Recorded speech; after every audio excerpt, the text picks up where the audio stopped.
So രാവിലെ നടന്നിറങ്ങി പുറത്തിറങ്ങിയിട്ട് പല്ലൊക്കെ തേച്ച് എല്ലാം സെറ്റ് ആയിട്ട് നിൽക്കുക. കയ്യില് ഫണ്ടൊന്നും ഉണ്ടായില്ല, ആകെ 200 രൂപ ഉണ്ടായുള്ളൂ. എന്റെ ഫ്രണ്ട് കാത്മണ്ഡുലോട്ട് എന്നെ വിളിക്കുന്നുണ്ട്, എനിക്ക് പോവാൻ പറ്റുന്നില്ല കാശില്ലാത്ത കാരണം. കറക്റ്റ് ഒരു 15 മിനിറ്റ്സ് ഞാൻ ഫ്രഷ് ആയി വരുന്ന ടൈമും ഗ്യാപ്പിനുള്ളില് നിലമ്പൂരിലുള്ള ടീക്ലാൻ റൈഡേഴ്സ് എന്ന് പറഞ്ഞൊരു ക്ലബ്ബാണ്, ബൈക്കിംഗ് ക്ലബ്ബ്. അവര് എന്നെ വിളിച്ച് അവരെനിക്ക് സ്പോൺസർ ചെയ്യാന്ന് പറഞ്ഞ് എനിക്കൊരു 6000 റുപ്പീസ് എന്റെ അക്കൗണ്ടിലോട്ട് ട്രാൻസ്ഫർ ചെയ്ത് തന്നു. അത് ഞാൻ ആദ്യത്തെ എക്സ്പെക്ട് ചെയ്യാത്തൊരു കാര്യമായിരുന്നു. കറക്റ്റ് എനിക്ക് ഫണ്ട് ആവശ്യമുള്ള ടൈമിൽ എനിക്കൊരു പേയ്മെന്റ് കിട്ടിയത്. ഫണ്ട് കിട്ടിയപ്പോ തന്നെ ഞാൻ നേരെ ഒന്നും നോക്കിയില്ല, അപ്പൊ തന്നെ ഞാൻ നേരെ നേപ്പാള് ചെന്നു. ഇന്ത്യൻ ഇമിഗ്രേഷൻ ഓഫീസിൽ ചെന്നിട്ട് ഞാൻ ഒരിടത്ത് കാര്യം പറഞ്ഞു, ഞാൻ സൈക്ലിങ് ചെയ്യാണ്, എനിക്ക് നേപ്പാളിന്റെ അകത്തോട്ട് കിടക്കണം എന്ന് പറഞ്ഞ്. ആദ്യമായിട്ട് സൈക്കിളില് പോയിട്ട് വിസയില് പാസ്പോർട്ടിൽ സ്റ്റാമ്പ് ചെയ്തൊരു പെങ്കൊച്ചു ഞാനായിരിക്കും. ഇതുവരായിട്ട് പാസ്പോർട്ട് യൂസ് ചെയ്തില്ല. ആദ്യമായിട്ട് സൈക്കിളിൽ പോയിട്ട് ഞാൻ നേപ്പാള് സ്റ്റാമ്പ് ഒക്കെ ചെയ്ത് എല്ലാം സെറ്റ് ചെയ്ത് ഇമിഗ്രേഷൻ വഴി ഞാൻ നേപ്പാള് കടന്നു. അവരെന്റെ അടുത്ത് ഒറ്റ കാര്യം പറഞ്ഞുള്ളൂ, നേപ്പാള് കാത്മണ്ഡു വരെ പോകണമെന്നുണ്ടെങ്കിൽ സീനാണ്, ഇടയ്ക്ക് സൈക്കിള് കയറ്റി കൊണ്ടോണ്ട് വരും, റൈഡ് ചെയ്യാൻ സമ്മതിക്കില്ല എന്ന് പറഞ്ഞു. ഫോറസ്റ്റ് ഏരിയ ആയതുകൊണ്ട് സമ്മതിക്കില്ല. അവർ ഓക്കെ, സീനൊന്നുമില്ല, നമുക്കത് ഹാൻഡിൽ ചെയ്തോളാം എന്നുള്ള സെറ്റപ്പില് ഞാൻ അകത്തോട്ട് കയറി.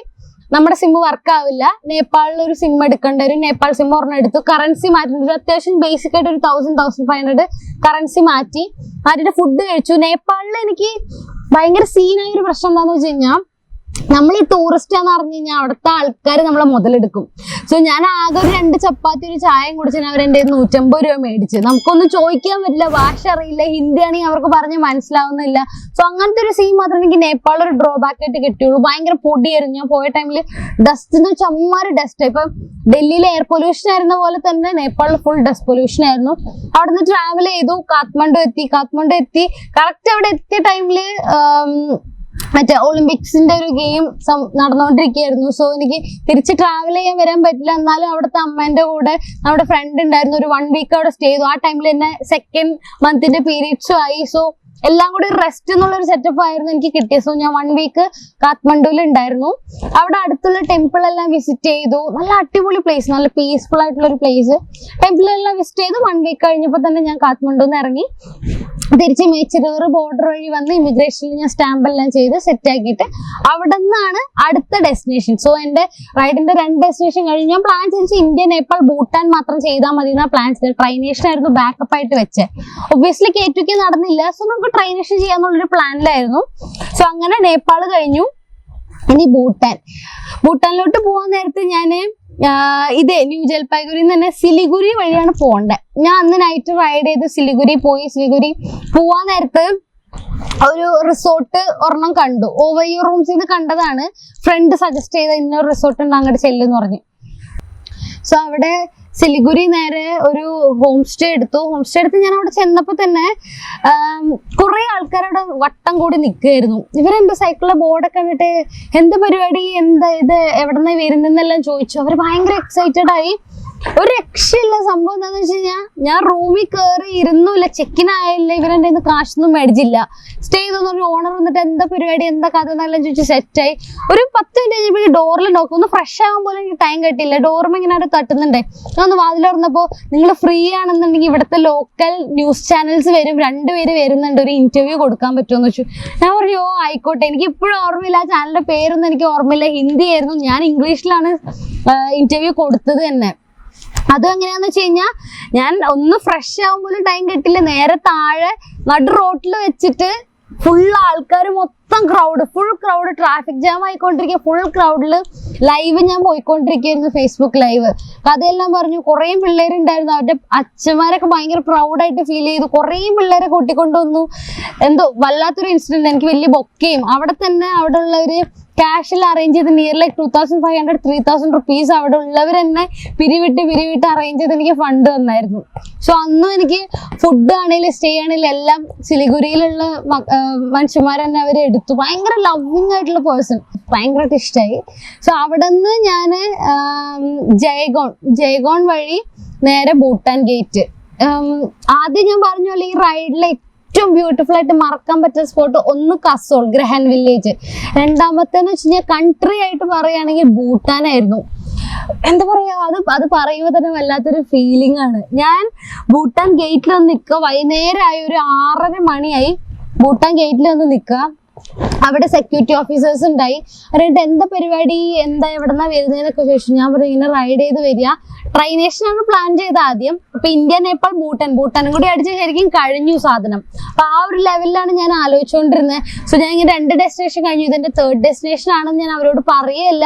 അവരപ്പൊ തന്നെ നമ്മളൊക്കെ നല്ല മനുഷ്യരാണ്, നിങ്ങളൊക്കെ നമ്മുടെ നാട്ടിലോട്ട് വരുന്നത് നമുക്ക് ഭയങ്കര പ്രൗഡാണ്, കേറിക്കോ, പാസ്പോർട്ട് ഒന്നും വേണ്ട. എൻ്റെ അടുത്ത് പാസ്പോർട്ടും ചെക്ക് ചെയ്തില്ല, വിസ വേണമെന്നൊന്നും പറഞ്ഞില്ല, എന്നെ കയറ്റി വിട്ടു. ഒറ്റ കാര്യം അവർ പറഞ്ഞുള്ളൂ, ഭൂട്ടാനിൽ സൈക്ലിംഗ് അലൗഡ് അല്ല. സോ എൻ്റെ അടുത്ത് പറഞ്ഞു സൈക്കിൾ ചവിട്ടി പോകണ്ട, തള്ളിക്കൊണ്ട് പോക്കോന്ന് പറഞ്ഞു. അടുത്ത് എവിടെയൊക്കെ വിസിറ്റ് ചെയ്യാൻ പറ്റും അവിടെയൊക്കെ വിസിറ്റ് ചെയ്തോളാൻ പറഞ്ഞു. സോ 6:30 മണിയായി. എവിടെ ചെന്ന് എന്ത് വിസിറ്റ് ചെയ്യണ, ഞാൻ എന്നാലും അകത്തോട്ട് പയ്യെ കയറിയിട്ട് അവിടെ അടുത്ത് കുറെ ടെമ്പിൾ ഉണ്ട്. Bhutan is called a happy place എന്നാ പറയുന്നത്. അത് നമുക്ക് ശരിക്കും ഫീൽ ചെയ്യാൻ പറ്റും. ആ ഒരു പ്ലസന്റ് ആയിട്ടുള്ള, അല്ലെങ്കിൽ എത്ര പീസ്ഫുൾ ആയിട്ടുള്ള സ്ഥലം. ഞാൻ നേരെ അമ്പലത്തിൽ പോയി ഇങ്ങനെ ഇരുന്നത് മാത്രം ഓർമ്മയുണ്ട്, നമ്മളെ തന്നെ നമ്മൾ മറന്നു. അത്രയധികം കാമായിട്ട് പീസ്ഫുൾ ആയിട്ടുള്ള ഒരു പ്ലേസ്. സോ അന്ന് നൈറ്റ് ഞാൻ അവിടെ സ്റ്റേ ചെയ്യാൻ നിന്നില്ല, ഭൂട്ടാന്റെ അകത്ത് സ്റ്റേ ചെയ്യാൻ നിന്നില്ല, ജസ്റ്റ് അടുത്തോട്ട് വിസിറ്റ് ചെയ്തുള്ളൂ. ഞാൻ വെസ്റ്റ് ബംഗാളിലോട്ട് വന്നു. പുറത്തോട്ട് ഗേറ്റിന്റെ പുറത്തിറങ്ങി. അവിടെ ടെന്റ് അടിക്കാൻ സെറ്റപ്പ് ഇല്ല, പെട്രോൾ പമ്പ് ഇല്ല, എവിടെയും സ്റ്റേ ചെയ്യാൻ സെറ്റപ്പ് ഇല്ലാത്തതുകൊണ്ട് ഞാൻ റൂം അന്വേഷിക്കേണ്ടത്. അന്നാണ് എൻ്റെ ലൈഫിലെ എത്ര എക്സ്പെൻസീവ് ആയിട്ടുള്ള റൂം, 1000 rupees ഒരു റൂമിന് പറഞ്ഞ്. ഞാൻ പറഞ്ഞു എനിക്ക് സൈക്കിള് പുറത്ത് വെക്കാൻ പറ്റില്ല എന്ന് പറഞ്ഞപ്പോഴേക്കും ഒരു സൈക്കിള് വരെ എൻ്റെ റൂമിൻ്റെ അകത്ത് കൊണ്ടുവച്ചിട്ട് അന്ന് നൈറ്റ് എനിക്ക് അവിടെ സ്റ്റേ തന്നു തന്നെ.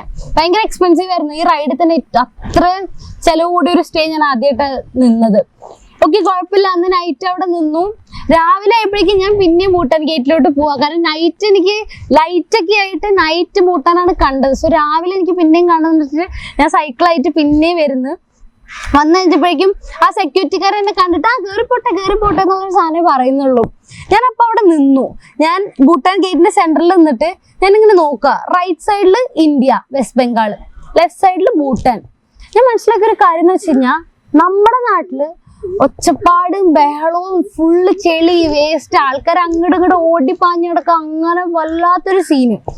പിന്നെ ഞാൻ കേറുമ്പോ തന്നെ ഒരു പയ്യെന്ന് വെച്ച് കഴിഞ്ഞാൽ എൻ്റെ അടുത്ത് വന്നിട്ട് ചേച്ചി കാശ് വേണമെന്ന് പറഞ്ഞു. ഞാൻ പറഞ്ഞു നിനക്ക് വിശക്കുന്നുണ്ടോന്ന് ചോദിച്ചു. അപ്പോൾ ആ പറഞ്ഞു എനിക്ക് ഫുഡ് കഴിക്കാനാണ്, കാശ് വേണമെന്ന് പറഞ്ഞു. ഞാൻ കാശായിട്ടും തരില്ല, ഞാൻ ഫുഡ് മേടിച്ചു തരാമെന്ന് പറഞ്ഞു. കാരണം ഇപ്പൊ എനിക്ക് ഒരു നേരം ഫുഡ് കഴിക്കാൻ ഇല്ലാത്ത ടൈമിൽ ആരൊക്കെയോ എന്നെ സഹായിച്ചു. സോ എൻ്റെ കയ്യിലുള്ള ടൈമിൽ എനിക്ക് ഹെൽപ്പ് ചെയ്യണമെന്ന് തോന്നി. ഞാൻ അപ്പോൾ അവൻ്റെ അടുത്ത് ഞാൻ ഫുഡ് മേടിച്ചിട്ട് ഞാൻ അവനെ കൊണ്ടുപോയി. ഞാൻ നോക്കുമ്പോൾ സൈക്കിളിന്റെ പുറകിൽ ഒരു 5-6 പിള്ളേർ നിരന്ന് വന്നുകൊണ്ടിരിക്കുക. എല്ലാവർക്കും വിശക്കുണ്ടെന്ന് പറഞ്ഞു. ഞാൻ പറഞ്ഞു കുഴപ്പമില്ല, എല്ലാവർക്കും ഫുഡ് മേടിച്ചിട്ട് ഞാൻ നേരെ കടയിൽ പോയി. ഹേർട്ട്ഫുൾ ആയിട്ട് സംഭവിച്ചൊരു സിറ്റുവേഷൻ എന്ന് വെച്ചാൽ, ഞാൻ കടയിൽ കയറിയപ്പോൾ തന്നെ ഈ പിള്ളേരെന്റെ പുറകെ തന്നെ കടയിലോട്ട് കയറി വരാൻ ടൈമിൽ ആ ഓണർ ഇറക്കി വിട്ടു. അപ്പോൾ പുറത്തായിട്ട് ഇറങ്ങിപ്പോന്ന് പറഞ്ഞ് ഇറക്കി വിട്ടു. അത് ഭയങ്കരമായിട്ട് ഹേർട്ടായി. ഞാനും അപ്പൊ നൈസായിട്ട് ഓക്കെ, അവർക്ക് റെസ്പെക്ട് ഇല്ലെങ്കിൽ നമുക്ക് മാത്രം റെസ്പെക്ടിന്റെ ആവശ്യമില്ലല്ലോ. ഞാനും പയ്യെ ഇറങ്ങി നിന്നിട്ട് ഞാൻ പുറത്തുനിന്ന് തന്നെ ഓർഡർ ചെയ്തു. ഞാൻ ഫുഡെല്ലാം ഓർഡർ ചെയ്ത് അവർക്ക് കൊടുത്ത്. അത് ഫുഡ് കയ്യിൽ കിട്ടിയ ടൈമിൽ അവരുടെ മുഖത്തിന്റെ സന്തോഷം, ആ ഒരു സന്തോഷമായിരുന്നു ആ ഒരു ദിവസം തന്നെ. അതായത് മെയ്ഡ് മൈ ഡേ എന്ന് പറയില്ല, ആ ഒരു സാധനമായിരുന്നു എനിക്ക് കിട്ടിയത്. സോ അവിടെ നിന്ന് പയ്യെ ഹാപ്പി ആയിട്ട് എല്ലാം സെറ്റ് ആക്കിയിട്ട് ഞാനിങ്ങനെ വന്ന് നിൽക്കുക. ഭൂട്ടാൻ ഗേറ്റിൽ വന്ന് നിൽക്കുമ്പോൾ ഞാൻ ഇങ്ങനെ ഡിഫറൻഷിയേറ്റ് ചെയ്തുകൊണ്ടിരിക്കുക ഇന്ത്യയും ഭൂട്ടാൻ തമ്മിൽ. ഭൂട്ടാനിൽ എനിക്ക് ഏറ്റവും കൂടുതൽ ഇഷ്ടപ്പെട്ട ഒരു സംഭവം എന്താണെന്ന് വെച്ച് കഴിഞ്ഞാൽ, ഹോൺ അടിക്കുന്നില്ല, വണ്ടികളൊന്നും ഹോൺ അടിക്കുന്നില്ല. ലൈനായിട്ട് നിരനിരയായിട്ട് ഇങ്ങനെ പോയിക്കൊണ്ടിരിക്കുക. നമ്മൾ ഈ ഉറുമ്പുകളൊക്കെ പോകുന്നുണ്ടല്ലോ, അതുപോലെ ഇങ്ങനെ നിരനിരയായിട്ട് പോയിക്കൊണ്ടിരിക്കുക. ആൾക്കാർ ഫുട്പാത്തിൽ കൂടെ മാത്രമേ നടക്കുന്നുള്ളൂ, സീബ്ര ക്രോസിംഗ് കൂടെ മാത്രമേ ക്രോസ് ചെയ്ത് പോകത്തുള്ളൂ. ഒരു തരി പേപ്പർ കഷ്ണം പോലും, അത്ര ക്ലീൻ ആയിട്ടുള്ള ഒരു പ്ലേസ്. എന്തുകൊണ്ടാണ് Bhutan is A happy place പറയണമെന്ന് എനിക്കറിയില്ല. പക്ഷെ ആ ഭൂട്ടാൻ ഗേറ്റ് നമ്മൾ കടന്നു കഴിയുമ്പോൾ നമ്മുടെ ഇങ്ങനെ ഫുള്ള് ബോഡിക്കകത്തൊരു വൈബ്രേഷൻസ് നമുക്ക് ഫീൽ ചെയ്യാൻ പറ്റും. അത്ര പ്ലസന്റ് അല്ലെങ്കിൽ ബ്ലിസ്ഫുൾ ആയിട്ടുള്ള ഒരു വൈബ്രേഷൻ കിട്ടും നമുക്ക്. സോ എനിക്കത് മറക്കാൻ പറ്റില്ല. ഇനിയും റൈഡ് പോകാൻ പറ്റുന്നുണ്ടെങ്കിൽ, എനിക്ക് ക്യാപിറ്റൽ വരെ പോകാൻ പറ്റിയില്ല, അടുത്തൊരു ഭൂട്ടാൻ റൈഡ് പോയി പറ്റിക്കഴിഞ്ഞാൽ എന്തായാലും എന്താ പറയാ, ആ ഒരു ക്യാപിറ്റൽ കൂടി ടച്ച് ചെയ്യണം. പിന്നെ ഞാൻ എല്ലാവരോടും പ്രിഫർ ചെയ്യുന്ന കാര്യം, എന്താ പറയാ, നമുക്ക് ഭൂട്ടാൻ ഒന്ന് പോയി വിസിറ്റ് ചെയ്യണം. ഭയങ്കര ഒരു പ്ലസന്റ് ഫീൽ വരുന്ന ഒരു പ്ലേസ് ആണ് ഭൂട്ടാൻ. സോ അവിടെ അന്ന് ഉച്ചവരെ ടൈം സ്പെൻഡ് ചെയ്തു. കറക്റ്റ് ഭൂട്ടാൻ ഗേറ്റിൽ അന്ന് അവിടെ തന്നെ നമ്മുടെ മലയാളികൾ ഇല്ലാത്ത സ്ഥലമില്ല കേട്ടോ. ഓൾമോസ്റ്റ് ഈ റൈഡിൽ എല്ലാ സ്റ്റേറ്റിലും ഞാൻ മലയാളീസിനെ കണ്ടു. ഈവൻ ഭൂട്ടാനിൽ ഞാൻ ഗേറ്റിലോട്ട് ഇറങ്ങാൻ നേരത്ത് ഞാൻ അവിടെ മലയാളികളിൽ നിന്ന് ബാർഗെയിൻ ചെയ്തുകൊണ്ടിരിക്കുകയായിരുന്നു. അവിടുത്തെ ഒരു ലേഡിയുടെ അടുത്ത് സാധനം മേടിച്ചിട്ട് ഇങ്ങനെ കാശ് ഇങ്ങനെ ബാർഗെയിൻ ചെയ്യുക, അത് നമ്മുടെ മലയാളികളെ കൊണ്ട് മാത്രമേ പറ്റുള്ളൂ. ഞാൻ നോക്കി, കുറച്ചു നേരം നോക്കിയിരുന്നു. എനിക്ക് ചിരി വന്നിട്ട് ഞാനിങ്ങനെ നോക്കി എവിടെ നാട്ടില് സ്ഥലം എന്ന് ചോദിച്ചു. അപ്പൊ തന്നെ അവരിങ്ങനെ ഓടിയൊക്കെ വന്ന് ഭയങ്കര ഇത് എന്താ പരിപാടി, സൈക്കിളൊക്കെ ആയിട്ടാണല്ലോ എന്ന് ചോദിച്ചു. ഭയങ്കര ട്രിവാൻഡ്രത്ത് നിന്നുള്ള 2 പേരായിരുന്നു. എല്ലാം കഥയൊക്കെ പറഞ്ഞ് അവരുടെ കൂടെ തന്നെ നേരെ ബൂട്ടൻ ഗേറ്റിൽ നിന്ന് പുറത്തേക്ക് ഇറങ്ങി ഫുഡെല്ലാം മേടിച്ചു. ഉച്ചയ്ക്ക് ലഞ്ചെല്ലാം അവർ തന്നെ മേടിച്ചു. ലഞ്ചെല്ലാം കഴിച്ചിട്ട് ഞങ്ങള് പിരിഞ്ഞു. അവിടെ നേരെ പിന്നെ റൈഡ് ചെയ്ത്, ഓൾ ദ വേ റൈഡ് ചെയ്ത് ട്രാവൽ ചെയ്ത് നേരെ പിന്നെയും ന്യൂ ജൽപായ്ഗുരി തന്നെ വന്ന് ഇറങ്ങി. സോ ഈ ഒരു ടൈമിൽ എന്ന് വെച്ച് കഴിഞ്ഞാൽ ശരിക്കും ആ CAന്റെ പ്രൊട്ടസ്റ്റ് ഭയങ്കര കലാപമായിട്ട് നടന്നുകൊണ്ടിരിക്കുകയാണ്. സോ ഞാൻ എന്ത് ചെയ്തു, ഓക്കെ നമുക്ക് നോക്കാം, നോക്കിയിട്ട് എന്താ ചെയ്യേണ്ടത്. ഇപ്പം ഓൾറെഡി 3 ഡെസ്റ്റിനേഷൻ കഴിഞ്ഞു. എന്റെ പ്ലാനിൽ ഉണ്ടായ ട്രൈനേഷൻ കംപ്ലീറ്റ് ചെയ്തെന്നുള്ള ഒരു മൈൻഡ് സെറ്റ് ആയിരുന്നു. സോ ഇനി എനിക്ക് തിരിച്ച് നാട്ടിൽ പോവാന്നുള്ള ഒരു മൈൻഡ് സെറ്റിലാണ് ഞാൻ നിന്നത്. അപ്പൊ തന്നെ എന്റെ ഫ്രണ്ട്, ട്രൈനേഷൻ ചെയ്ത എന്റെ ഫ്രണ്ട് വിളിച്ചിട്ട് പറഞ്ഞു, നിന്റെ അവിടെ നിന്ന് ബംഗ്ലാദേശ് ബോർഡർ കുറച്ചുള്ളൂ, എന്തുകൊണ്ട് ട്രൈ ചെയ്തൂടാന്ന് ചോദിച്ചു. ഞാൻ അപ്പൊ തന്നെ ഓക്കെ, ഇത്രയും ദൂരം നമുക്ക് വന്നു, ഇനി ബംഗ്ലാദേശ് നോക്കിയിട്ട് പോകാന്നുള്ള സെറ്റപ്പില് ഞാൻ കിലോമീറ്റർ നോക്കി. ഒരു 30-35 കിലോമീറ്റർ ഉള്ളൂ. അപ്പൊ ഞാൻ രാവിലെ തന്നെ ഞാനൊരു 8 മണിയാകുമ്പോ ഞാൻ റൂമിന് ചെക്ക്ഔട്ട് ചെയ്ത് ഞാൻ പയ്യെ ഇങ്ങനെ സൈക്കിളില് ട്രാവൽ ചെയ്യാണ്. ഭയങ്കര പേടിയായിട്ടുള്ള ഒരു കാര്യം എന്താണെന്ന് വെച്ച് കഴിഞ്ഞാൽ റോഡ്സ് എല്ലാം കഴിഞ്ഞ നൈറ്റ് കലാപം ഉണ്ടായി സൈലന്റ് ആയിട്ടിരിക്കുന്ന റോഡ്സും അല്ലെ. കുറെ ലോറി കിടക്കുന്നുണ്ട് റോഡിൽ, മൊത്തം സാധനങ്ങൾ ഇങ്ങനെ കിടക്കുകയാണ്. ഒറ്റ മനുഷ്യരില്ല കേട്ടോ. ഇനി രാവിലത്തെ അതിന്റെ ആണോന്ന് അറിയില്ല. ഓക്കെ, കുഴപ്പമില്ല. ഇങ്ങനെ പേടിച്ച് തന്നെ ഇങ്ങനെ പോയിക്കൊണ്ടിരിക്കുകയാണ്. ഒരു 8:45 ആയപ്പോ ഞാൻ ഫുൾബാരി ബംഗ്ലാദേശ്, അതായത് ഇന്ത്യ ബംഗ്ലാദേശ് ബോർഡറാണ്, അവിടെ എത്തി. ഞാൻ ഗേറ്റിന്റെ അവിടെ പോയി നിൽക്കുമ്പോൾ തോക്കൊക്കെ പിടിച്ച ആർമിക്കാര് ഫുള്ള് നിരന്ന് നിൽക്കുക കേട്ടോ. ഭയങ്കര സീനായിട്ട് കണ്ടു കഴിഞ്ഞാൽ നമുക്ക് പേടിയാവും. അങ്ങനെ ഒരു ലെവലിൽ ഇങ്ങനെ ആൾക്കാർ നിൽക്കുകയായിരുന്നു. ഞാൻ അവിടെ ചെന്നപ്പോൾ തന്നെ അവിടെ അടുത്ത് ഇമിഗ്രേഷൻ ചെക്ക് ചെയ്യുന്ന ഒരു ആള് വന്നിട്ട് പറഞ്ഞു, നിങ്ങൾ ഇമിഗ്രേഷൻ ഓഫീസിലോട്ട് പോകണം, അവിടെ ചെന്ന് വിസ കാണിച്ചിട്ടേ ഇറങ്ങി വരാൻ പറ്റില്ല, അവിടെ ഒന്ന് ചെല്ലാൻ പറഞ്ഞു. 9 മണിയാവും തുറക്കാനായിട്ട് പറഞ്ഞു. ഓക്കെ, അന്ന് 15 മിനിറ്റ് അല്ലേ, 15 മിനിറ്റ് വെയിറ്റ് ചെയ്തെന്ന് വെച്ചാൽ ഞാൻ അവിടെ പയ്യെ ചായ കുടിച്ച്, അപ്പോഴേ പല്ലൊക്കെ തേക്കുന്നത്, പല്ലൊക്കെ തേച്ച് ചായയൊക്കെ കുടിച്ചിട്ട് ഞാൻ ഇങ്ങനെ നോക്കിയിരിക്കുന്നു. നേരെ അപ്പൊ തന്നെ കറക്റ്റ് 9 മണിയാണ്. 2 മിനിറ്റ് പിന്നെ ഞാൻ നേരെ ഗേറ്റ് തുറക്കല്ല, അകത്തോട്ട് നേരെ ചാടി കയറി ക്യൂവിൽ ഏറ്റവും ആദ്യം പോയി നിൽക്കുക. സൈക്കിളൊക്കെ പുറത്ത് വെച്ചിട്ട് ആദ്യം പോയി നിൽക്കുക. എൻ്റെ ഇന്ത്യൻ പാസ്പോർട്ട് ഉള്ളൂ. ഇത് ഓപ്പൺ ചെയ്ത വഴി അകത്തോട്ട് ഓടി പോയിട്ട് ഞാൻ എന്റെ പാസ്പോർട്ട് എടുക്കുക. ഇവിടെ നോക്കിട്ട് ഇന്ത്യൻ പാസ്പോർട്ട് നോക്കി. ഞാൻ പറയും, അതെ ഇന്ത്യൻ പാസ്പോർട്ട്. ഞാൻ നോക്കുമ്പോൾ അവിടെ ഉള്ള എല്ലാവരും ബംഗ്ലാദേശി പാസ്പോർട്ടാണ് കൊണ്ട് വെക്കുന്നത്. സോ സീനാണ്. ഇതെന്താ അവസ്ഥ നമുക്ക് അറിയുന്നില്ല കേട്ടോ. ഇവര് ഫുള്ള് മറച്ചു നോക്കിട്ട് വിസ എവിടെയെന്നൊക്കെ. ഞാൻ ഒരു വിസ വേണോ, എനിക്ക് അറിയില്ലായിരുന്നു വിസ വേണമെന്ന് എനിക്ക് അറിയില്ല. ഞാൻ ഇങ്ങനൊരു 3 രാജ്യം കവർ ചെയ്തു. ഇപ്പൊ ഇനി ഇതും കൂടി കവർ ചെയ്യാൻ ചാൻസ് കിട്ടിക്കഴിഞ്ഞാൽ ഒരു ലക്കാണ്. അതുകൊണ്ടാണ് എൻ്റെ കയ്യിൽ വിസ ഒന്നും ഇല്ലാന്ന് പറഞ്ഞു. പുള്ളിക്കാരൻ പറഞ്ഞു, എനിക്ക് വെയിറ്റ് ചെയ്യും, വലിയ ഓഫീസർ വരും, നോക്കിട്ട് നമുക്ക് സെറ്റ് ആക്കാൻ. ഒരു 1 അവർ തന്നെ അതിൻ്റെ അകത്ത് തന്നെ ഇരുത്തി. വലിയ ഓഫീസർ ഒന്ന് കണ്ടപ്പോൾ തന്നെ വിസ ഒന്നും ഇല്ലാണ്ട് കടത്തിവിടാൻ പറ്റില്ല, ഇപ്പോഴും പ്രൊട്ടസ്റ്റിന്റെ ടൈമാണ്, ആരെന്താണ് നമുക്ക് പറയാൻ പറ്റില്ല എന്നിട്ട് എന്നെ തിരിച്ചു പോകാൻ പറഞ്ഞു. ഭയങ്കര സാഡായി പോയി. അവിടെ നിന്ന് എല്ലാം അടിപൊളിയായിട്ട് നടക്കുന്നുണ്ട്. കറക്റ്റ് ഇത്രയും ദൂരം വന്നിട്ട് ബംഗ്ലാദേശ് ഒന്നും കടക്കാവില്ല. ആ ഗേറ്റ് കടന്നു കഴിഞ്ഞാൽ ബംഗ്ലാദേശ് അതുപോലെ ടച്ച് ചെയ്യാൻ പറ്റില്ലെന്ന് സങ്കടമായി. പുള്ളിക്കാരൻ എന്നിട്ട് വേണം ഗേറ്റിന് ഫ്രണ്ടിൽ നിന്ന് ഫോട്ടോ എടുത്തിട്ട് വെക്കോന്നൊക്കെ. ഞാൻ പറഞ്ഞു, അങ്ങനെ എടുത്തിട്ട് പോയി കഴിഞ്ഞാൽ നേഷൻ കവറിങ് ആവില്ലല്ലോ സർ, സീനൊന്നും ഇല്ലാന്ന് പറഞ്ഞിട്ട് ഞാൻ പയ്യെ പോയി തന്നെ മുന്നേ എൻ്റെ അടുത്ത് പറഞ്ഞൊരു ചേട്ടൻ തന്നെ വന്നിട്ട് പറഞ്ഞു, അകത്തോട്ട് പോകുന്നില്ലെന്ന് വെച്ചു. ഞാൻ പറഞ്ഞു, ഇല്ല, എൻ്റെ കയ്യിൽ വിസ ഇല്ല, എനിക്ക് അകത്തോട്ട് പോകാൻ പറ്റില്ല എന്ന് പറഞ്ഞു. അവർ പറഞ്ഞു, സാരില്ല, നമ്മുടെ ഒരു കേണൽ ഉണ്ട്, ഞാൻ തന്നെ കുറിച്ച് പറഞ്ഞു, തന്നെ ഒന്ന് മീറ്റ് ചെയ്യണമെന്ന് പറഞ്ഞു. ഓക്കെ, ബംഗ്ലാദേശ് കടന്നില്ലെങ്കിൽ എന്താ, കേണലെങ്കിലും മീറ്റ് ചെയ്തിട്ട് പോവാം, അവരൊക്കെ വലിയ വലിയ ആൾക്കാരല്ലേ. അപ്പൊ കാണാൻ വെച്ചാൽ ഞാൻ നേരെ ആർമി ക്യാമ്പിലോട്ട് പോവാം. പയ്യെ ഇങ്ങനെ നടന്ന് ചെല്ലില്ല. പുള്ളിക്കാരി ഇങ്ങനെ പുറകിൽ കൈയൊക്കെ കെട്ടുന്ന എന്നെ ഇങ്ങനെ നോക്കിട്ട് എവിടെയാ നാട്ടില് സ്ഥലം എന്നൊക്കെ. Full excitement. ബംഗ്ലാദേശ് ബോർഡറിലൊരു മലയാളി, ആ ഒരു വൈബ് ആയിരുന്നു. നേരെ അവിടെ ചെന്ന് നാട്ടിലെവിടെയാന്ന് ചോദിച്ചപ്പോ തന്നെ വല്ലാത്തൊരു എക്സൈറ്റ്മെന്റ്. ഞാൻ പറയും, ഇന്ന സ്ഥലത്ത് നിന്നാ വരുന്നത്, ഇങ്ങനെയാണ് കാര്യങ്ങൾ, ഞാൻ ഇങ്ങനെ 3 നേഷൻ കവർ ചെയ്തു എന്നെല്ലാം പറഞ്ഞു. അപ്പൊ തന്നെ പുള്ളിക്കാരൻ എനിക്ക് ചായയൊക്കെ കൊണ്ടുതന്നു. ചായ എല്ലാം കുടിച്ച് ഇങ്ങനെ ഇരിക്കുകയില്ല. പുള്ളിക്കാരി അകത്തോട്ട് പോയി. ഞാൻ പറയില്ല, എനിക്ക് വിസ ഇല്ലാത്തതുകൊണ്ട് എന്നെ കടത്തി വിട്ടില്ല എന്ന് പറഞ്ഞു. അപ്പൊ ഞാൻ ചായ കുടിക്കുന്നു പറഞ്ഞു. പിന്നെ വേറൊരു ഓഫീസർക്ക് വേണ്ടിയിട്ട് എന്റെ ഡീറ്റെയിൽസ് എല്ലാം എഴുതി കൊടുക്കാൻ പറഞ്ഞു. ഞാനൊരു ചെറിയ പേപ്പറിൽ എന്റെ ഡീറ്റെയിൽസും കാര്യങ്ങളെല്ലാം എഴുതി കൊടുത്തിട്ട് ആ പോവല്ലേ എന്ന് ചോദിച്ചു. ഞാൻ പറഞ്ഞു, എവിടെയാ സർ പോണ്ടേ ചോദിച്ചപ്പോഴേക്കും അകത്തോട്ട് പോവാന്നൊക്കെ. ഭയങ്കര എക്സൈറ്റ്മെന്റ്. എൻ്റെ വിസ പോലും ഇല്ല, എന്റെ പാസ്പോർട്ട് സ്റ്റാമ്പ് ചെയ്തിട്ടില്ല. കേണല് നേരെ എന്നെ ബംഗ്ലാബന്ധ ബോർഡറിലോട്ട്, അതായത് അവിടെ ഫുള്ള് ഗാർഡ്സ് നിൽക്കുകയാണ്. പുള്ളിക്കാരൻ ഇങ്ങനെ നോക്കിട്ട് ഞാൻ പിന്നെയും വന്നോ എന്നുള്ള സെറ്റപ്പിലാണ് അവര് നോക്കുന്നത്. ഇപ്പൊ തന്നെ കേൾന്നിട്ട് നമ്മുടെ ഗസ്റ്റ് ആണ്, നമ്മുടെ ആർമിക്കാരുടെ ഗസ്റ്റ് ആണെന്ന് പറഞ്ഞിട്ട് അന്ന് ബംഗ്ലാദേശ് ബോർഡർ ഞാൻ ആർമിക്കാരുടെ ഗസ്റ്റ് ആയിട്ട് അകത്തോട്ട് പോകുന്നത്. അത് വല്ലാത്തൊരു എക്സ്പീരിയൻസ് ആയിരുന്നു. ഫുള്ളി മിറാക്കിൾ എന്ന് തന്നെ പറയാം. അങ്ങനത്തെ ഒരു എക്സ്പീരിയൻസ് ആയിരുന്നു അത്. കയറി ചെന്നു, ബംഗ്ലാബന്ധ 0 പോയിന്റ് ബോർഡർ ഫുള്ള് കണ്ടു. പുള്ളിക്കാരൻ എന്നിട്ട് നിന്നു, ഞാൻ തന്നെ ഫോട്ടോ എടുത്തു തരാന്ന് പറഞ്ഞിട്ട് പുള്ളിക്കാരൻ ഫുള്ള് ഫോട്ടോയും കാര്യങ്ങളൊക്കെ എടുത്തു തന്ന് അവിടെ നിന്ന് നേരെ എൻ്റെ ചോദിച്ചു ഇനി അകത്തോട്ട് പോകണമെന്ന് ചോദിച്ചു. ഞാൻ പറഞ്ഞു മറ്റേ പ്രൊട്ടസ്റ്റ് ഭയങ്കര സീനായിട്ടിരിക്കുക, റിസ്ക് എടുക്കണ്ടല്ലോ, അതും തോക്കം പിടിച്ച് നിൽക്കുക, റിസ്ക് എടുക്കാൻ ഞാൻ പറഞ്ഞു ഇല്ല ഇത് തന്നെ എനിക്ക് ധാരാളം എന്നുള്ള സെറ്റപ്പിൽ പയ്യെ കുറേ നേരം അവിടെ ഒക്കെ നിന്ന് കഥയെല്ലാം പറഞ്ഞിട്ടാണ് അവിടെ നിന്ന് ഇറങ്ങിയത്. വന്നപ്പോൾ തന്നെ നേരെ ആർമി ക്യാമ്പിൽ നിന്ന് എനിക്ക് ലഞ്ചും കാര്യങ്ങളെല്ലാം ഫുള്ള് സെറ്റാക്കി തന്ന് ഞാൻ അവിടെ ഇങ്ങനെ കഥയൊക്കെ പറഞ്ഞിരിക്കും. എനിക്ക് ടൈമായി. ഇപ്പൊ ന്യൂ ജൽപായ്ഗൂരിൽ നിന്ന് എനിക്ക് ട്രെയിൻ ഉണ്ട് എന്നുള്ള സെറ്റപ്പിലാണ് ഞാൻ പോകുന്നത്. പ്രൊട്ടസ്റ്റിന്റെ സീൻ കാരണം ഭയങ്കര ഇഷ്യൂ ആയിരുന്നു. ഞാനപ്പോ ഉച്ചയ്ക്ക് മുന്നേ അവിടെ എത്താന്നുള്ള സെറ്റപ്പിൽ ഞാൻ അവിടെ നിന്ന് ഇറങ്ങുകയല്ല. കറക്റ്റ് ഇറങ്ങുമ്പോൾ എന്റെ സൈക്കിളില് ആദ്യമായിട്ട് കിട്ടിയ പണി എന്താന്ന് വെച്ച് കഴിഞ്ഞാൽ എന്റെ പെഡലിന്റെ പിരി അഴിഞ്ഞുപോയി. സൈക്കിള് ഓടിച്ച് തുടങ്ങില്ല, പെഡൽ അഴിഞ്ഞുപോയി, സീനായി. അവര് തന്നെ കുറെ നേരം ഫിക്സ് ചെയ്യാൻ നോക്കി, അവസാനം ഒന്നും നടന്നില്ല. ഞാൻ ഒരു പെഡലും വെച്ചാണ് ഫുള്ള് ചവിട്ടി നേരെ ന്യൂ ജൽപായ്ഗുരി വഴി എത്തണത് തന്നെ. ഞാൻ ശരിക്കും കൊൽക്കത്ത വഴി ഞാൻ fully all over the way താഴെ റൈഡ് ചെയ്യാന്നാ ഇരുന്നത്. പക്ഷെ റോഡ് ബേസ് വരെ നമുക്ക് ട്രാവൽ ചെയ്യാൻ പറ്റില്ല, ഒട്ടും സേഫ് അല്ലായിരുന്നു. ഞാൻ അവിടെ നിന്ന് ട്രെയിൻ ബുക്ക് ചെയ്ത് ഞാൻ സൈക്കിളെല്ലാം സെറ്റ് ചെയ്ത് വെച്ചിരുന്നു. അപ്പൊ തന്നെയാണ് ഇറങ്ങുന്നത്, ട്രെയിൻ വരെ ആൾക്കാർ കത്തിച്ചു തുടങ്ങി. സോ റെയിൽവേസും ക്യാൻസലായി. ഞാൻ വെസ്റ്റ് ബംഗാളിൽ ലോക്കായി എന്നുള്ളൊരു സിറ്റുവേഷനിലായിരുന്നു. അപ്പോഴാണ് അവിടുത്തെ ആൾക്കാർ, എൻ്റെ ഒരു റഷ്യൻ ഫ്രണ്ട്, അതായത് ആർമി ഓഫീസർ പറഞ്ഞത് ഇപ്പൊ നിനക്ക് പോവാൻ വല്ല സ്ഥലമുണ്ട്, ഇപ്പൊ തൽക്കാലം നിനക്ക് നാട് വരെ എത്താൻ പറ്റില്ല, നാട് പിടിക്കാൻ പറ്റില്ല, ഫോർനേഷൻ കംപ്ലീറ്റ് ആയില്ലോ, പിന്നെ മാക്സിമം നിന്റെ സേഫ്റ്റി നോക്ക് എന്നുള്ളൊരു സെറ്റപ്പ് പറഞ്ഞപ്പോഴേക്കും ഞാൻ പറഞ്ഞു ഇപ്പൊ ഡൽഹിയിൽ അറിയുന്നവരുണ്ടല്ലോ, എന്നാൽ ഞാൻ ഡൽഹിയിലോട്ട് പോവാന്ന് പറഞ്ഞു. സൈക്കിൾ കൊണ്ടുപോകാൻ പറ്റില്ല, റോഡ് ബേസും വർക്കാവില്ല, റെയിൽവേസും വർക്കാവില്ല. സോ ന്യൂ ജൽപായ്ഗൂരിൽ അവരെന്ത് ചെയ്തു, എന്റെ സൈക്കിൾ അവിടെ കീപ്പ് ചെയ്തു, റെയിൽവേ സ്റ്റേഷനിൽ കീപ്പ് ചെയ്തിട്ട് അവർ പറഞ്ഞു ട്രെയിൻ എപ്പോഴാണ് ഓടി തുടങ്ങുന്നത് അപ്പൊ നമ്മള് നിങ്ങളുടെ സ്ഥലം ഏതാണോ അങ്ങടേക്ക് അയച്ചു വിടാന്ന് പറഞ്ഞു. ഞാൻ എൻ്റെ ലൈഫിൽ ആദ്യമായിട്ടാണ് ഫ്ലൈറ്റ് കയറുന്നത്. സോ ആ ആർമി ഓഫീസർ വഴി എനിക്ക് വെസ്റ്റ് ബംഗാളിൽ നിന്ന് നേരെ ഡൽഹിക്ക് ഫ്ലൈറ്റ് ടിക്കറ്റ് എടുത്തു തന്നു. ഞാൻ ഡൽഹി പോയി ഇറങ്ങിയപ്പോ അവിടെ അതിനേക്കാൾ അപ്പുറം പ്രശ്നം. അവിടെ കോളേജില് സീനൊക്കെ ആയിട്ട് വൻ അലമ്പായിട്ട് ഞാൻ 2 ദിവസം പോലും അവിടെ നിന്നില്ല.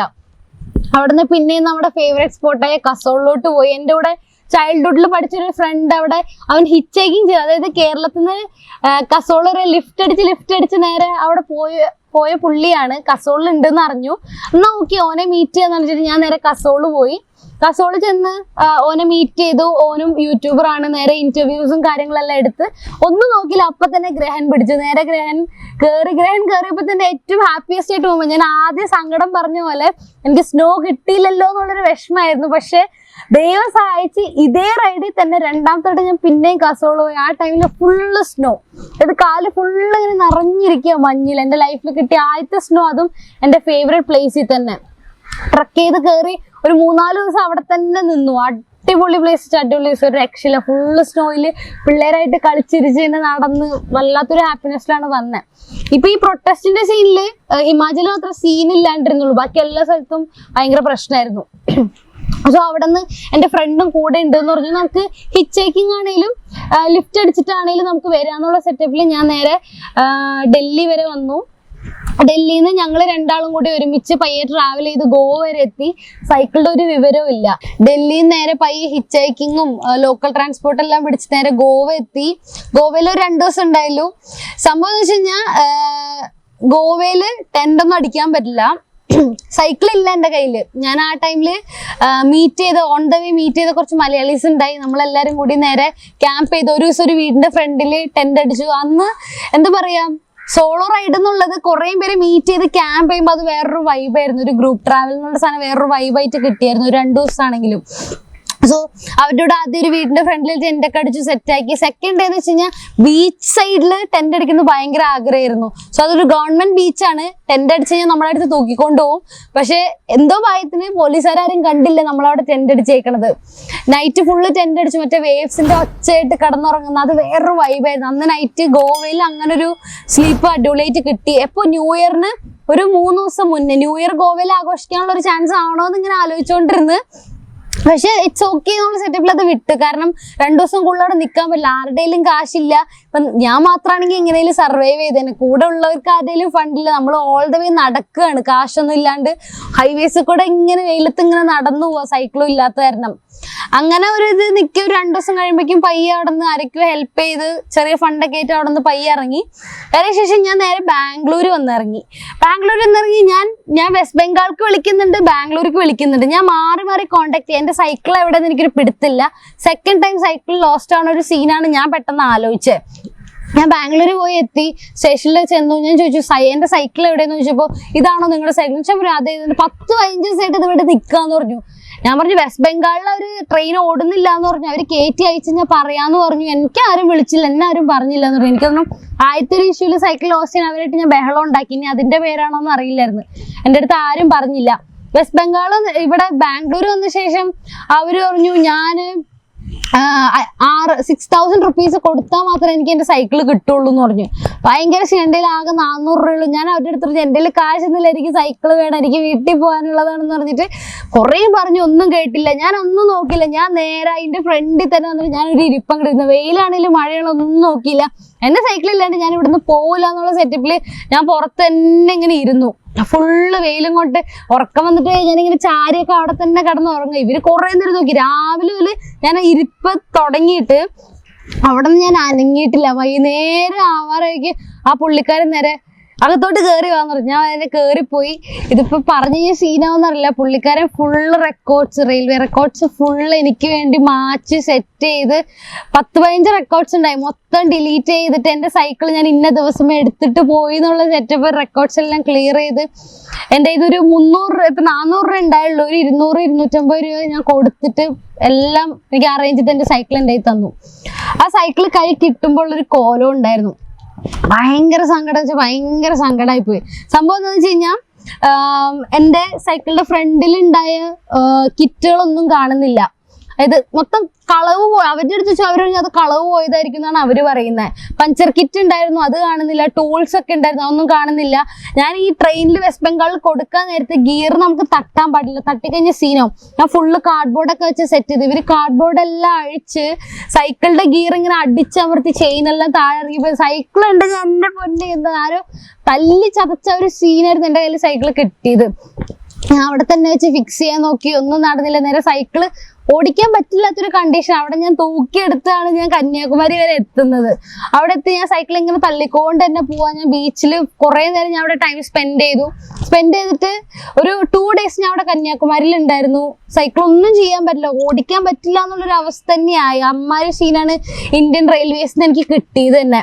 അപ്പൊ എനിക്കെന്നല്ല, ഇതിന് മുന്നേ പോയ കുറെ സൈക്ലിസ്റ്റുകൾ ഉണ്ട്. അവരുടെ സൈക്കിളൊക്കെ ഏത് വഴി പോയി എന്ന് തന്നെ പറയാൻ പറ്റില്ല. അമ്മാരി ഇഷ്യൂസാ. അതിപ്പോ അവര് ഗവൺമെന്റ് ടേക്ക് കെയർ ചെയ്യുകയാണെങ്കിൽ ഇച്ചിരി ബെറ്റർ ആയിരിക്കും. കുറച്ചും കൂടി സീരിയസ് ആവണമെങ്കിൽ ഇച്ചിരി ബെറ്റർ ആയിരിക്കും എന്നേ പറയുള്ളൂ. സോ അങ്ങനെ കന്യാകുമാരി കണ്ടു, ബീച്ചൊക്കെ നിന്ന് അങ്ങനെ ഫൈനൽ ഡെസ്റ്റിനേഷൻ ടച്ച് ചെയ്യാൻ പറ്റി. അപ്പൊ തന്നെ ഒന്നും നോക്കിയില്ല, ഓക്കെ ഹാപ്പിയാണ്. നമ്മൾ 4 nation കഴിഞ്ഞു, കന്യാകുമാരി എന്നൊരു ചെറിയൊരു മോഹം ഉണ്ടായിരുന്നു. എന്നാ പിന്നെ അതും കൂടി കണ്ടിട്ട് വരാന്നുള്ള സെറ്റപ്പിൽ, റൈഡ് ചെയ്യാൻ പറ്റില്ല, അതുകൂടി കണ്ടിട്ട് വരാന്നുള്ള സെറ്റപ്പിൽ നേരെ പെടലൊക്കെ ഒടിഞ്ഞ് സൈക്കിളിൽ തന്നെ വെച്ചിട്ട് കയറി ഇങ്ങനെ തള്ളിയൊക്കെ പോയി ഓടിച്ച് അവിടെ നേരെ ട്രെയിൻ കയറി. കന്യാകുമാരിയിൽ നിന്ന് എറണാകുളത്തോട്ട് ട്രെയിൻ കയറി.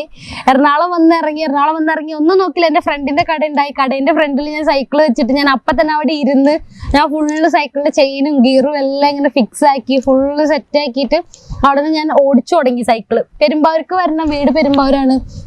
ഓടിച്ചിടാന്ന് വെച്ചു. ആലുവ വരെ എത്തി. സൈക്കിൾ എങ്ങനെയൊക്കെയോ ആലുവ വരെ എത്തി.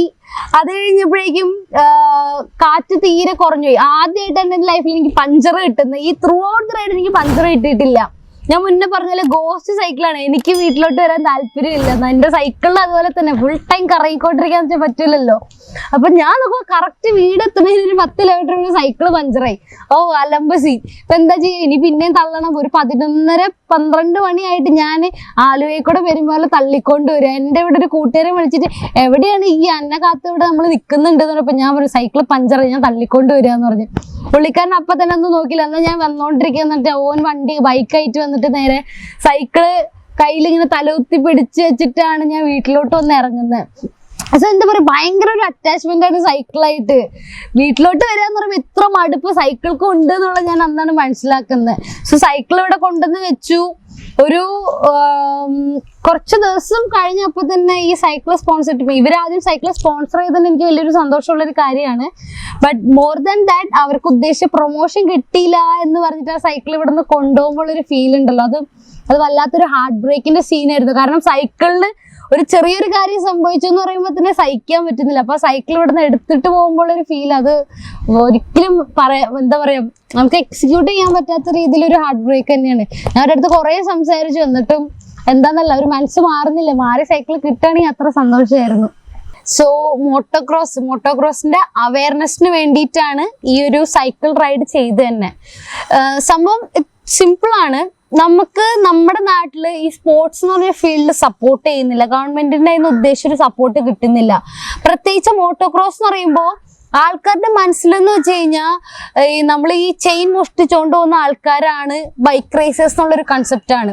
സോ ഇതെന്ന് വെച്ച് കഴിഞ്ഞാൽ നമ്മൾ പ്രൊഫഷണലി ട്രെയിൻഡ് ആയിട്ടുള്ള ആൾക്കാരാണ് ഈ ഒരു ഫീൽഡിൽ നിൽക്കുന്നത്. മഡിലും ഡേർട്ടിലും ഓടിക്കുന്ന ആൾക്കാരാണ് മോട്ടോക്രോസ്. സോ ഇതിന്റെ അവയർനെസ് ആൾക്കാരുടെ മനസ്സിൽ കൊണ്ടുതരിക എന്നുള്ളതാണ് എൻ്റെ മെയിൻ മോട്ടോ ആയിട്ടിരുന്നത്. കാരണം ഞങ്ങൾക്ക് പ്രാക്ടീസ് ചെയ്യാൻ നേരത്തെ നമ്മൾ പാടത്തും പറമ്പിലൊക്കെ പ്രാക്ടീസ് ചെയ്യുന്നത്. ആൾക്കാർ വന്നിട്ട് ഭയങ്കര പൊടിയാണ്, ഒച്ചയാണ്, ഇവിടെ ഓടിക്കാൻ പറ്റുന്ന പോലീസിനെ വിളിച്ച സിറ്റുവേഷൻ ഒക്കെ ഉണ്ടായിട്ടുണ്ട്. നമ്മളെപ്പോലെ ഈ ഒരു സ്പോർട്സിന് വേണ്ടി വർക്ക് ചെയ്യുന്ന അല്ലെങ്കിൽ ഇതിന് വേണ്ടി തന്നെ ലൈഫ് കൊടുത്തേക്കുന്ന ആൾക്കാർക്ക് എന്തെങ്കിലും ഒരു ഓപ്പർച്യൂണിറ്റി കിട്ടുകയാണെങ്കിൽ, അല്ലെങ്കിൽ ചെറിയൊരു സപ്പോർട്ട് ആൾക്കാരുടെ നിന്ന് കിട്ടിയാൽ തന്നെ നമ്മുടെ നാട്ടിലും ഇതുപോലെ ഇന്ത്യനെ പ്രൗഡാക്കാൻ കുറേ റൈഡേഴ്സ് വരും. സോ മാക്സിമം ഇതിന്റെ ഒരു അവയർനെസ് സ്പ്രെഡ് ആക്കുക, അതിനുള്ളൊരു ഹെൽപ്പ്. കാരണം ഏറ്റവും കൂടുതൽ മോട്ടോക്രോസിൽ സീനായിട്ട് നിൽക്കുന്ന ഫിനാൻസ് ആണ്. ഫസ്റ്റ് തിങ് ഈസ് സപ്പോർട്ട് കിട്ടുന്നില്ല. സപ്പോർട്ട് കിട്ടിക്കഴിഞ്ഞാൽ തന്നെ നമുക്ക് ഈ ഓടിക്കലും കാര്യങ്ങളും എങ്ങനെയും തട്ടിമുട്ടി ചെയ്യാം. Second thing is finance. നമുക്ക് ഗവൺമെന്റിന്റെ സപ്പോർട്ടും ഇല്ലാത്ത കാരണം ഫിനാൻസ് ഭയങ്കര ഒരു ഇഷ്യൂ ആണ്. കുറേ പേര് അവരുടെ ഡ്രീംസിനെ ഗിവ് അപ്പ് ചെയ്യുന്ന ഒരു സിറ്റുവേഷൻ ആണ് ഈ ഒരു ടൈമിൽ നടന്നുകൊണ്ടിരിക്കുന്നത്. സോ എന്റെ ലക്ഷ്യം എന്താണെന്ന് വെച്ച് കഴിഞ്ഞാൽ ഞാൻ മുന്നേ പറഞ്ഞ പോലെ തന്നെ ഒരു ഓൾ ഇന്ത്യ അല്ല, നാഷണൽ ലെവൽ ചാമ്പ്യൻഷിപ്പ് അടിക്കണം എന്നുള്ളതാണ്.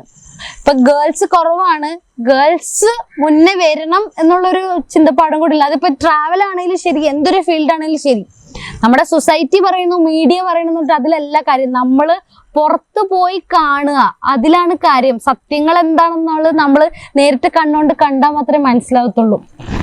Just go for it. അപ്പൊ എനിക്കെന്ന് വെച്ച് കഴിഞ്ഞാൽ എന്റെ നാഷണൽ ലെവൽ എനിക്ക് അച്ചീവ് ചെയ്യണം, അതിന് എനിക്കൊരു നല്ലൊരു കോച്ച് വേണം. ഇപ്പൊ എന്നെ സ്പോൺസർ ചെയ്ത ടീമിന് അതൊരു ഹെൽപ്പ് ചെയ്യാൻ പറ്റുമെന്ന് എനിക്ക് തോന്നുന്നില്ല. കുറച്ച് എക്സ്പെൻസീവ് ആണ്. സോ ഒബ്വിയസ്ലി നല്ലൊരു കോച്ച്, നല്ലൊരു സ്പോൺസർഷിപ്പ് ആയിട്ട് കിട്ടിക്കഴിഞ്ഞ ഒരു 2-3 വർഷത്തിനുള്ളിൽ ഒരു നാഷണൽ ലെവൽ അടിക്കുക. എൻ്റെ ഇന്ത്യനെ എനിക്ക് പ്രൗഡ് ആക്കണം എന്നുള്ളൊരു ഒറ്റ ഫീല് മാത്രമേ എൻ്റെ കയ്യിലുള്ളൂ. സോ അതിന് വേണ്ടിയിട്ട് I will just go for it. ഇപ്പോ കഴിഞ്ഞ റൈഡില് ഞാൻ ഉദ്ദേശിച്ച പോലെ എനിക്കൊരു ഓൾ ഇന്ത്യ എക്സ്പ്ലോർ ചെയ്യാൻ പറ്റിയില്ല. ഞാനപ്പോ ജൂൺ ജൂലൈ ആയപ്പോ തന്നെ ഞാനിപ്പോ എന്റെ റൈഡ് ആക്ച്വലി എനിക്ക് 2 months 2 weeks എടുത്തായിരുന്നു. നവംബറിൽ സ്റ്റാർട്ട് ചെയ്ത റൈഡ് ജനുവരി പകുതി ആയപ്പോഴാണ് എനിക്ക് തീർത്തത്. സംഭവം എന്താണെന്ന് വെച്ച് കഴിഞ്ഞാൽ ഈ പ്രൊട്ടസ്റ്റിന്റെ ഇഷ്യൂസ് കാരണം തന്നെ എനിക്ക് വേഗം കംപ്ലീറ്റ് ചെയ്യേണ്ടി വന്നു. അല്ലാന്നുണ്ടെങ്കിൽ അത് ഇച്ചിരി കൂടി അടിപൊളിയായിട്ട് എനിക്ക് ഫുൾ എക്സ്പ്ലോർ ചെയ്തേനെ. സോ ഈ ഒരു ടൈമിൽ കൊറോണയായി. സോ ഞാനൊരു ഓൾ ഇന്ത്യ ഹിച്ച് ഹൈക്കിംഗ് ചെയ്യാനുള്ള പ്ലാൻ എനിക്ക് മൊത്തത്തിൽ ക്യാൻസലായി. സോ വൈകാണ്ട് തന്നെ ഈ ഒരു കൊറോണ ഒക്കെ പയ്യെ മാറിയ ശേഷം ഓൾ ഇന്ത്യ എല്ലാ സ്റ്റേറ്റും കവർ ചെയ്തിട്ട് ഒന്നെങ്കിൽ ഒരു സൈക്ലിംഗ് ആയിരിക്കും, അല്ലാന്നുണ്ടെങ്കിൽ ഒരു ഹിച്ച് ഹൈക്കിംഗ് തന്നെ ആയിരിക്കും. മീൻസ് ഫുൾ കവർ ചെയ്യുക, അത് മാത്രമേ പ്ലാൻ ഉള്ളൂ.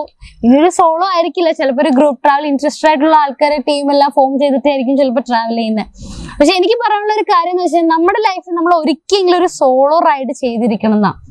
ബിക്കോസ് നമ്മൾ എത്രമാത്രം കേപ്പബിൾ ആണ്, നമ്മൾ എത്ര ധൈര്യശാലിയാണെന്ന് എന്താ പറയാ, നമുക്ക് എന്തൊക്കെ കഴിവുണ്ട്. ഇപ്പൊ ഒരു പ്ലാൻ മാറിക്കഴിഞ്ഞാൽ നമുക്ക് പ്ലാൻ ബി ചൂസ് ചെയ്യാനുള്ള സാധനം, നമുക്ക് ലൈഫിൽ ഉണ്ടാവുന്ന ഒരു എന്തൊരു സെറ്റ് ബാക്ക് ആണെങ്കിലും അത് നേരിടാനുള്ള ഒരു സാധനം നമ്മളൊരു ഒറ്റ സോളോ റൈഡ് ചെയ്ത് കഴിഞ്ഞാൽ തന്നെ നമുക്ക് കിട്ടാവുന്നതാണ്.